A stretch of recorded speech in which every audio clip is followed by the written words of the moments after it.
Welcome to the Evolved Empath Summit, a free online event where you'll learn from top experts how to turn your empathic gifts into your greatest strength. Share this powerful program with your friends and family, and come join us on Facebook at The Shift Network. And now your host, Bevan Neiman.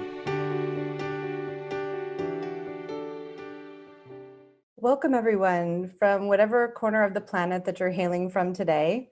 And I am so incredibly honored to introduce you to someone that you're probably pretty familiar with in this space, Dr. Judith Orloff. She's a psychiatrist, an empath, and a New York Times bestselling author of the books The Empath Survival Guide and Thriving as an Empath. She blends conventional medicine with cutting-edge knowledge of intuition, energy, and spirituality in her private practice in Los Angeles. Dr. Orloff, I'm so pleased to have you joining us today on the summit. Welcome. You're very welcome. I'm so excited to be here with you. And you're bringing such an amazing topic today, which is how to look at self-care from 365 days, like every single day. And I think you're going to take a pretty deep dive today into self-care. Am I right? Absolutely. I wrote Thriving as an Empath. It's a day book from January 1st to December 31st to present separate self-care techniques to empaths for each day of the year. And as a psychiatrist and as an empath, I find that self-care is the bomb. Self-care is the thing to do. It's what allows me to stay centered and aligned and not absorb other people's energy or the world's energy. But the thing is, with self-care, it's a little bit each day, and then you can add onto it each day. If you factor self-care into your day as an empath, what can I do to take care of my energy? What can I do to not take on someone's stress, which is one of the techniques? What can I do from around draining people? What can I do to tune in more to nature today and feel replenished? If you ask yourself these questions each day, you can become an empowered empath with so much strength, inner strength, and ability to handle anything. And if you can't handle it, to then have the tools to go and replenish yourself and decompress. Yeah, this idea of having that every single day and just making it a part of your routine. I think that our world, can be very fast paced and overstimulating. And a lot of empaths, including myself, before they really realize this about themselves, try to keep up with all of that. But I think what I hear you saying is if we do our daily self-care, then that overwhelm lessens quite a bit. It does. And so many empaths have written to me or read my books, and they come to me and they say, I feel so fragile. I feel so delicate. I feel like anything could throw me off. And that may be the experience in the beginning because you're so open. But part of becoming empowered as an empath is learning how to find your center and to not feel that fragility as much. And so self-care can do that. And in the beginning of Thriving as an Empath, I talk about now how the self-care practices, perspectives, and meditations I present as daily offerings in this book will support you in being a compassionate, empowered empath without shouldering the suffering of others or trying to fix them. That's a big downfall of empaths. All people deserve the dignity of their own paths. Day by day, I'll offer gentle reminders about how you can be loving without becoming codependent or a martyr. Mm-hmm. Yes.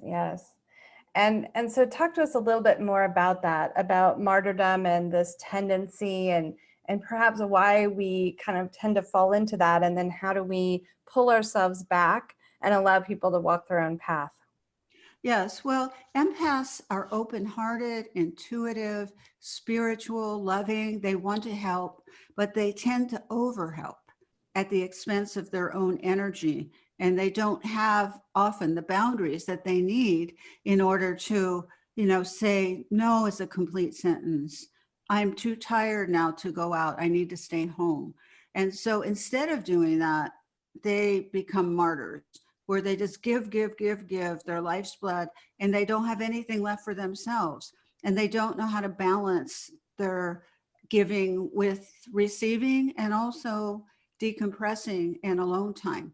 So it's a dance. It's just such a beautiful dance to learn what your body needs as an empath. And self-care is about listening to your energy, listening to your body, listening to your response to people, whether your energy goes up or down around people, listening to your response to your job or coworkers. So seeing your body as an intuitive receptor that's responding all the time. My body as an empath is so open. You know, I feel the sky. I feel you. I feel the ocean. I feel sounds. I feel colors. And that's how I want it to be. I love experiencing life in that sensory way and that embodied way. However, you don't want to take on someone's anger, someone's depression, someone's blaming, shaming, all of that. You don't want to take that on. So the beautiful adventure of being an empath is learning how to say no, learning how to set boundaries, and also learning how to give when you want to give or when it's appropriate to give, and to know when not to overgive. So this is all, you know, these are all self-care techniques that are so exciting. It's not just a lot of work. And so if you start with this book and you start with January 1st, you know, or any day, it's January 1st is treasuring your sensitivities. This is step one of self-care. So many of us have been shamed and blamed about our abilities. When I was growing up, my parents, who are both physicians, and come from a family of 25 physicians, you know, my mother would look at me exasperated and say, honey, you just need to get a thicker skin. You know, you need to become less sensitive. You're overly sensitive. Whew. And you know, those kind of messages are really hurtful to a child. I felt like, you know, there was something wrong with me, when in fact, you know, there was something right with me. I just didn't have the guidance to nurture that. You see, but everyone listening to this amazing summit can learn to nurture yourself, can learn these self-care techniques, no matter what happened in your childhood, no matter what happened with the shaming and blaming and you feeling overwhelmed for years or feeling sick for years. Let's say, you know, you've been without energy for years because you haven't learned the self-care techniques. You can start anew today. You can begin today to shift all that. So it's never too late. And it's always so beautiful to me when patients come in, you know, they're 20 years old, they're 40 years old. I had a woman come in who was 90 years old, who just discovered she was an empath. I mean, how amazing is that? To me, I mean, in my world, that's really a beautiful thing. Yeah, self-realization can happen at any time. And I love what you're bringing here. Like, you can always start fresh in every single moment and every day. It doesn't matter, you know, what happened before. You can always start again. This is lovely. Mm-hmm. And one of the self-care techniques that is just basic Empath 101 is carving out alone time. That a secret to an empath's happiness is creating adequate alone time. This soothes your neurologic system and reduces sensory overload so you could find more inner peace. So for everyone listening who has busy life, children, job, issues to contend with, you have to schedule in alone time. And that means shutting the door. I have a sign on my door that says keep out, which, you know, is really nice. It makes me feel really secure in there because nobody will knock on that door when I'm in there. And I have my sacred space, my altar in my bedroom. And so I go in there and I meditate. And sometimes the world can just be so overwhelming if I'm on sensory overload, which I don't get on too much anymore, but it's very painful. And empaths often experience that. I go to my sacred space. I close my eyes. I start from step one again. I breathe, I center, I decrease stimulation. I come back to my heart. I breathe and I find myself again, which is another way of saying I'm centering myself. I'm feeling Judith inside. You know, and once I do that, then I'm starting to build my strength again. But if I'm at the mercy of all the energies in the world that I've experienced that day, and maybe it was too much, then I'm off center, then I'll suffer, either physically, emotionally, or spiritually. So having enough alone time, that self-care technique will help you come back to your center. And I practice it every day, multiple times a day. Between patients, I take 5 minutes to meditate, to center myself, and decrease stimulation. And I work with a number of healthcare practitioners. I give workshops for them on how to be an empathic practitioner. And one key is allowing alone time, at least 3 minutes, and silent time between patients, hopefully more than 3 minutes, where you don't have any stimulation coming in, meaning you don't write notes, you don't get on the phone, you don't go on the computer, so that you can just have that empty field, of peacefulness to decompress. And that's key to an empath self-care. Yeah, absolutely. And I wanted to touch upon something you had said earlier, which is, if people have received these messages, in childhood or maybe even in adulthood, that they're too sensitive, you just need to thicken up your skin. Even thinking that it's like they're worthy of having this self-care routine, they're worthy of putting a sign on the door that says keep out. Like, how does someone move from that place where they thought that that was superficial or unnecessary to like absolutely the centerpiece of their day? Yes, that's a beautiful, excellent question. And on January 3rd of Thriving as an Empath, it's called I Am Not Too Sensitive. Many of us have received messages from parents, teachers, friends, or the media that being sensitive is a fault or weakness. It's vital to gently reevaluate old ideas about yourself, such as I'm too sensitive, there's something wrong with me, or I must develop a thicker skin. These shaming messages are not true. These shaming messages are not true. You are a strong, compassionate person, a blessing to others. And at the end of each day, I have a set your intention. And for this day, it is, I will not buy into any belief that doesn't affirm the worth of my sensitivity, compassion, and love. I will be empathic in my own life and advocate these values in the world. And so whenever those negative voices come up, shaming voices, you might respond with kindness. If somebody else is saying it, if somebody says, oh, you're overly sensitive, you can say, I value my sensitive side. Please respect that. That means a lot to me. Or the critical voices, you can integrate them so they arise in your own head. And at those moments, simply take a moment to regroup and say, stop bothering me, go away. Then immediately tell yourself, my empathy is a strength. So, this is a deep meditation on the meaning of empathy and intuition and how important it is. I, as a psychiatrist, as a woman, as a seeker, I think that empathy is the most important trait to develop in humanity. And I feel that it will save the world. So I'm going to do everything possible in my lifetime to help bring that out in others. And so I'd like everyone who's listening to consider what I'm saying, about the value of empathy. And I don't care what's going on in the world, whether it's falling apart, whether you're the only one left, who's bearing the light in humanity. Empathy is the most important thing. And it will help us to be compassionate with ourselves and will help us to get along with others better, even if we don't like them, even if they irritate us, even if they're draining us.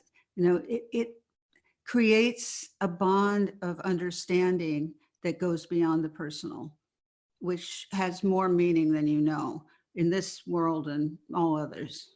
Yes, absolutely. And so, you spoke about, your passion, your mission to go out and to bring this out in as many people as possible. And I just wanted to kind of put a personal message in here that I just so admired, Judith, that you were one of the pioneers in speaking openly about empathy. I mean, when I saw you going and talking at Google, which is, a very mainstream company, I'm like, yes.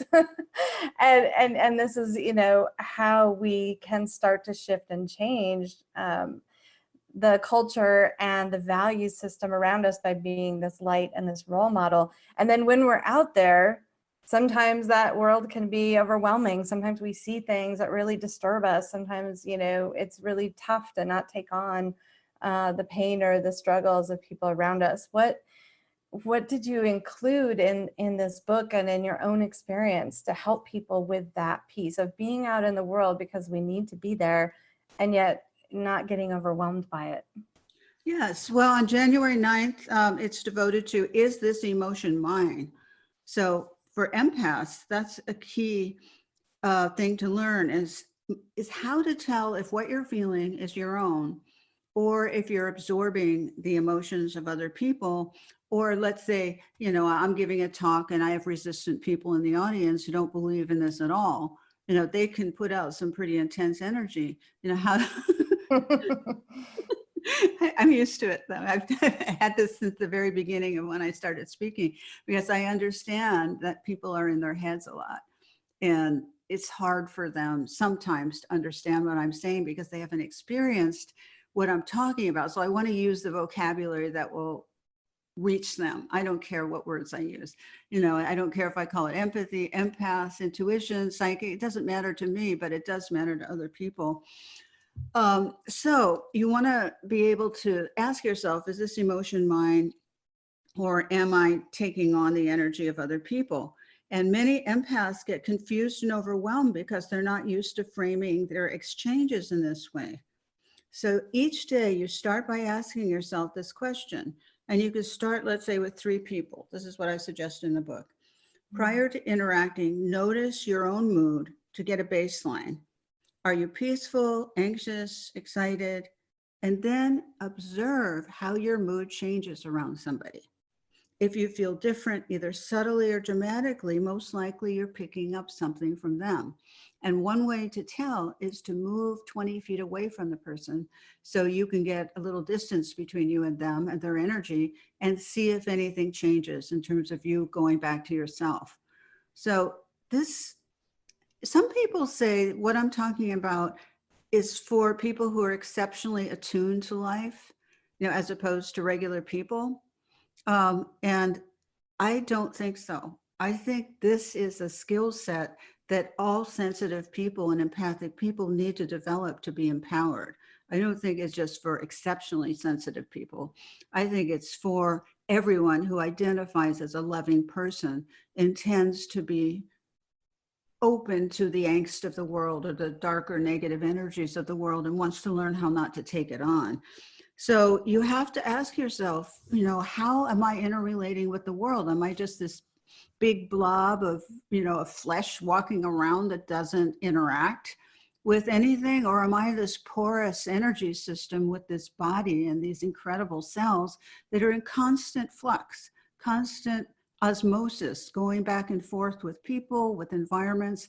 And how amazing as empaths, if you can be aware of that. And maybe you haven't broken it down the way I am right now, but begin to think about it this way, because it's an amazing way to live. If there's anyone ever afraid of losing their passion, you don't have to be living this way. This is, constantly refueling your passion by staying open, and also having the skills to put a big hand out and say no. Not that energy is not coming near me. And sometimes you have to be very, very strong, especially if there are negative voices in your own head that come up. Fear, catastrophizing about the future, judgment, all those. You have to say a big no to those. Big no. You have to have some rules in your mind. And so empaths need to set up some very strict rules about what thoughts to invite in and which thoughts not to indulge. Yes, because we can get down into that sort of spiraling cycle of the negative patterns, and thoughts are energy as well, right? And it's really interesting while you're talking about this, I'm looking out into the forest. My office looks into a nature preserve, and there all of these mourning doves came, which is the symbol of peace and able to be really centered and grounded. They're all feeding here. So I love what you're bringing about how everything in our world is what we're interacting with, and we're learning how to observe it without being enmeshed in it. Exactly. And it's a balance in learning how to let positive energy in, which is part of self-care, which means you need to identify positive people, positive situations, ask your intuition, how does this person feel? How does this job feel? Versus how does it look on paper? And see how happy your body is in these situations and make decisions accordingly.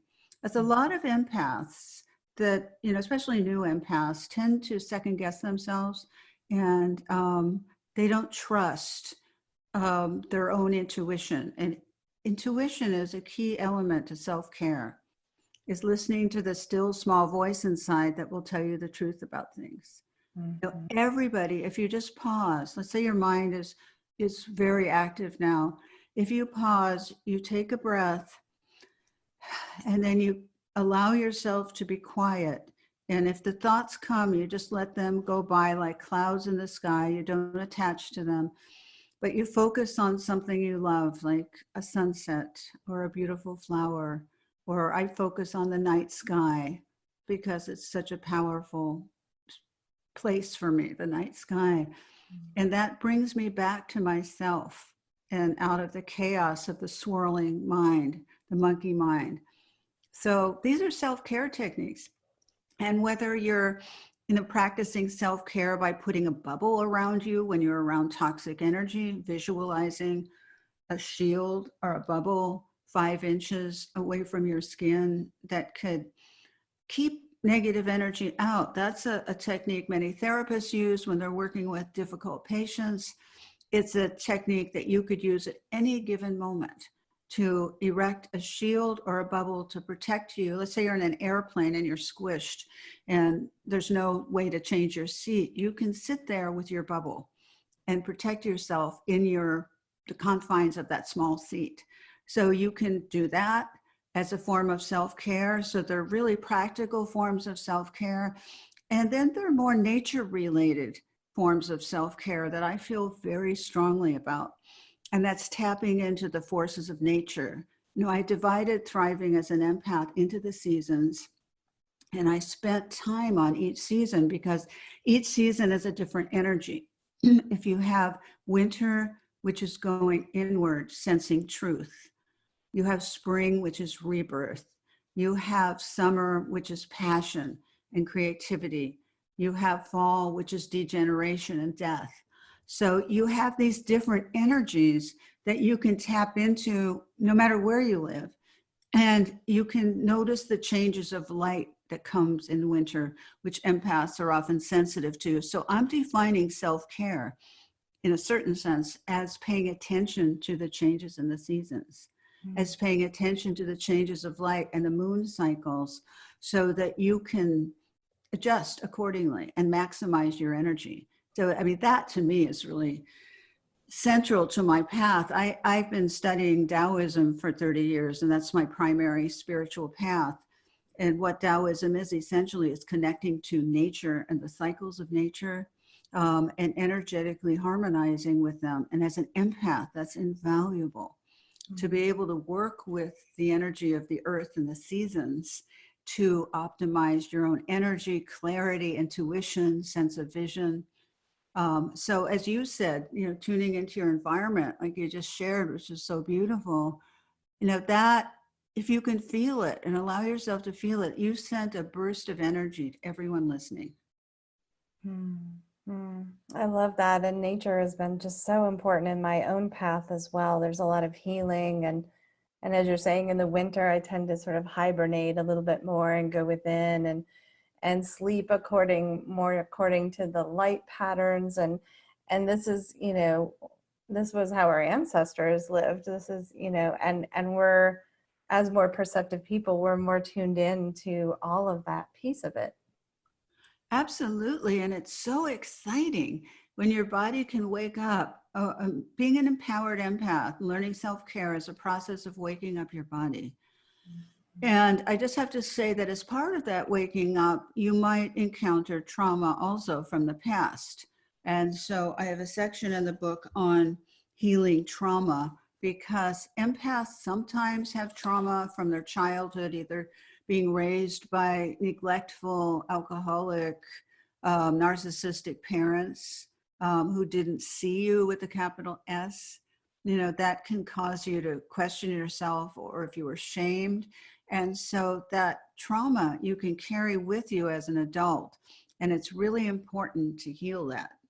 Mm-hmm. And so in this book, I go into some of the logistics of healing trauma, which means one of the logistics is learning to find your inner child and bring that inner child back in your life again, because it's almost like a soul retrieval, where there's a section on how do you go back to that house where the abuse or the trauma took place. How old were you?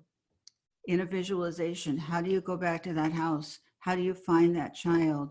How do you apologize to that child for not having the tools to take care of him or her, and telling that child you're going to bring him or her home with you? Mm-hmm. And integrate that right now, because sometimes that child gets lost, that empath child who's so sensitive, loving, open, vulnerable, and abused in a lot of ways, or not understood. You need to reclaim that. That's part of being an empowered empath. So one of the themes in the book is how to do that. And once you reclaim that little girl or boy, they're with you, so you can take care of them. And that's your job, which is a beautiful job. Mm-hmm. And so have you seen, as a psychiatrist, that doing that work and having the courage to go back and into that space, that doing that soul retrieval really helps people to lessen their anxiety as an adult? Because I would assume that anxiety really stems from feeling powerless as a child or as a young person, and now realizing that you actually do have the power, and you can embrace that child in its highest expression, the joy and the peace and the curiosity and the playfulness. It's really moving yourself from that one state into the other. Yes, it's a recovery process. You're the hero going back in.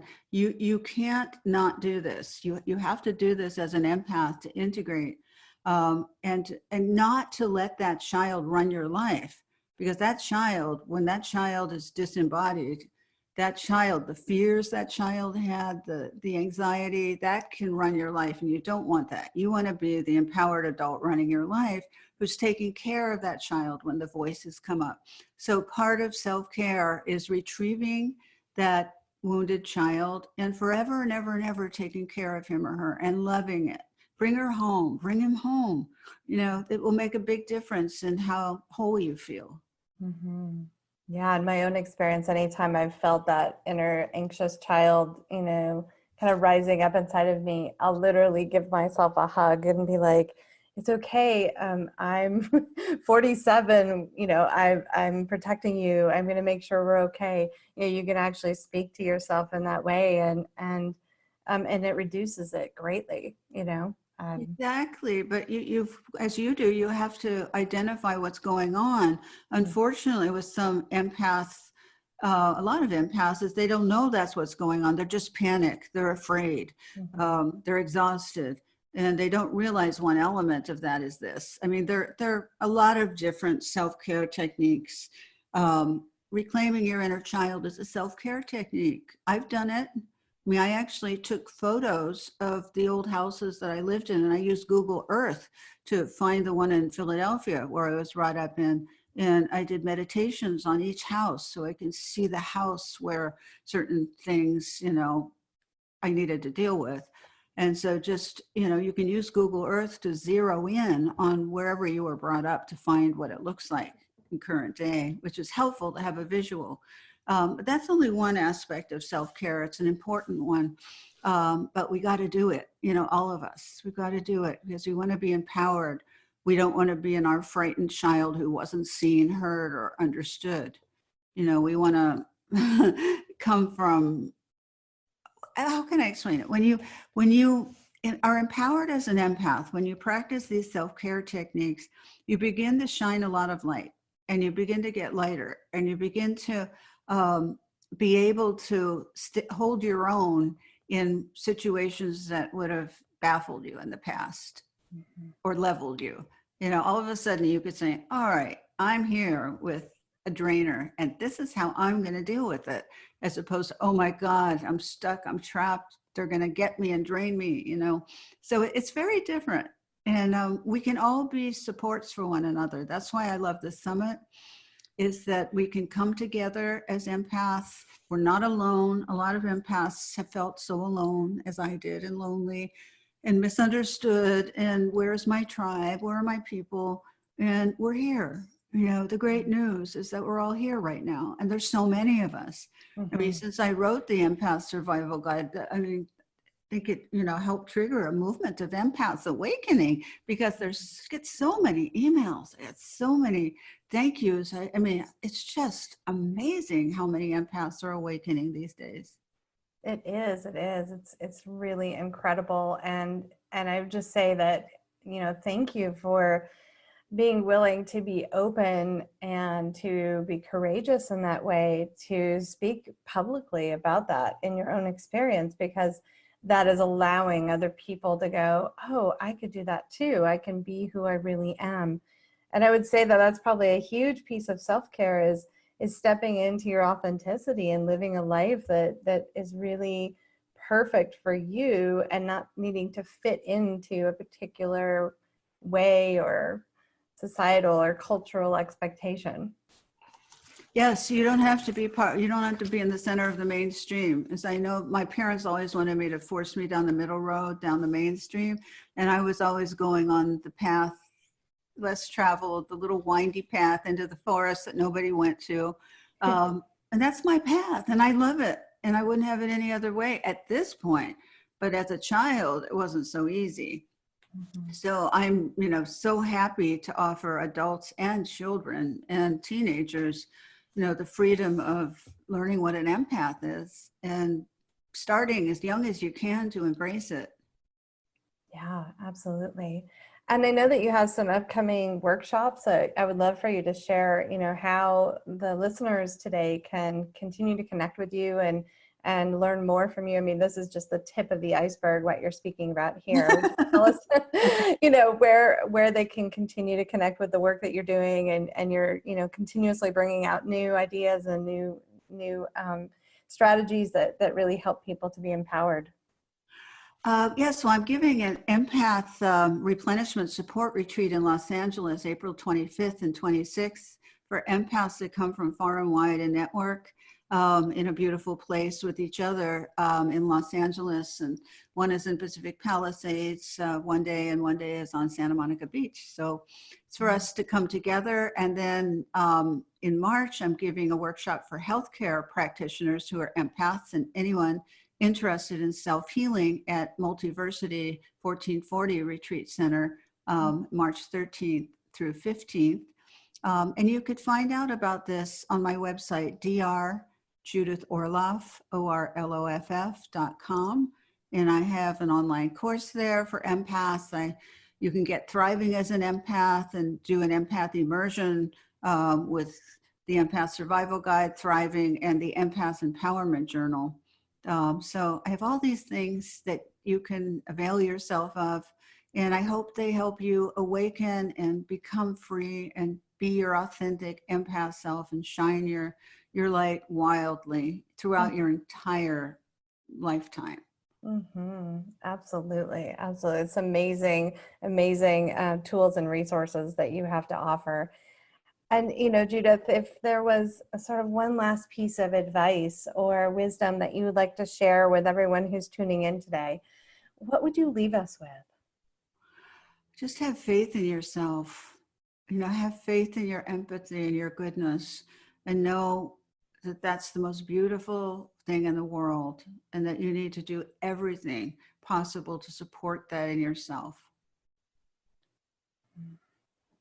Absolutely. I think that's such an important message.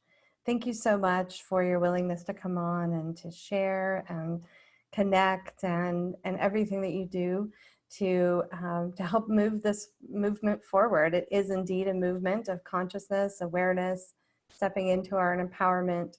There are tens of thousands of people who are joining us today on this call, and and we're just really coming into our own. So I so appreciate you being a pioneer in this field and really opening yourself to this mission and this work, and inspiring people like myself and others to continue to carry on that work as well. So thank you so much.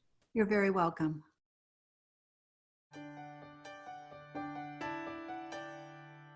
Thank you for joining the Evolved Empath Summit, brought to you by the Shift Network.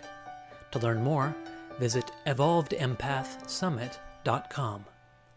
To learn more about our global programs, to support you in waking up in all the areas of your life and taking inspired action, visit theshiftnetwork.com.